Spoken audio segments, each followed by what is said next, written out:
ఛానల్ని లైక్ చేసి సబ్స్క్రైబ్ చేయండి, షేర్ చేయండి. హాస్యానికి కొత్త నిర్వచనం ఇచ్చిన కామెడీ యాక్టర్ జబర్దస్త్లో తన మాటల మాంత్రికతతో ప్రేక్షకులను కడుపుబ్బ నవ్వించిన వ్యక్తి ఆయనే హైపర్ ఆది. శ్రీ సత్యసాయి జిల్లా మునుపటి అనంతపురం జిల్లాలోని ఒక చిన్న గ్రామంలో జన్మించిన హైపర్ ఆది అసలు పేరు ఆది కందుకూరి. ఇంజనీరింగ్ చదివిన ఆది మొదట తన కెరీర్ను సాఫ్ట్వేర్ రంగంలోకి ప్రారంభించాడు. అయితే తనలో ఉన్న కామెడీ టాలెంట్ను వెలికితీయాలనే ఆలోచనతో టెలివిజన్ రంగంలోకి అడుగుపెట్టాడు. మొదట్లో అదిరే అభి దగ్గర స్కిట్ ప్రాక్టీస్ అవుతున్నప్పుడు ఒక దగ్గర నుంచి చూస్తుండడం మొదలుపెట్టాడు.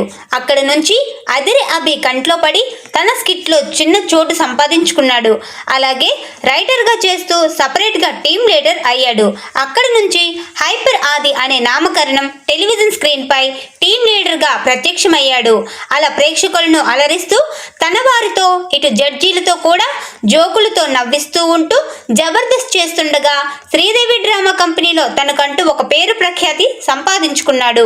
అలాగే మెగా సెన్సేషనల్ ప్రోగ్రామ్ డీలో సపరేట్గా తనకంటూ ఒక కెరీర్ని తయారు చేసుకొని ప్రేక్షకుల మనస్సులో చిరస్థాయిగా ముద్ర వేసుకొని కొనసాగిస్తూ ఉన్నాడు హైపర్ ఆది. టెలివిజన్లో గుర్తింపు పొందిన తర్వాత హైపర్ ఆది సినిమాల దిశగా అడుగుపెట్టాడు. మహానుభావుడు, చిత్రలహరి, పెళ్లి చూపులు వంటి చిత్రాల్లో నటించి తన కామెడీతో ప్రేక్షకుల మనసులో దోచుకున్నారు. వెండి తెరపై అడుగుపెట్టిన హైపర్ ఆది ఇప్పుడు అగ్ర హీరోలతో కూడా సినిమాలో చేస్తూ మరింత ప్రేక్షకుల్ని ఆకట్టుకుంటున్నాడు హైపర్ ఆది. ఆల్రౌండర్ ఆది ఎదుర్కొంటున్నాడు. ఎలా మాట్లాడతావు బాబు, అసలు అర్థం కావట్లేదు. మొత్తం అంతా ఎంతమందికి all the best, sorry happy new year చెప్పావు. ఎక్కడ లాస్ట్ ఇయర్ మొదల దగ్గర నుంచి నెక్స్ట్ ఇయర్ దాకా మొత్తం అందరికీ. Mike Tyson.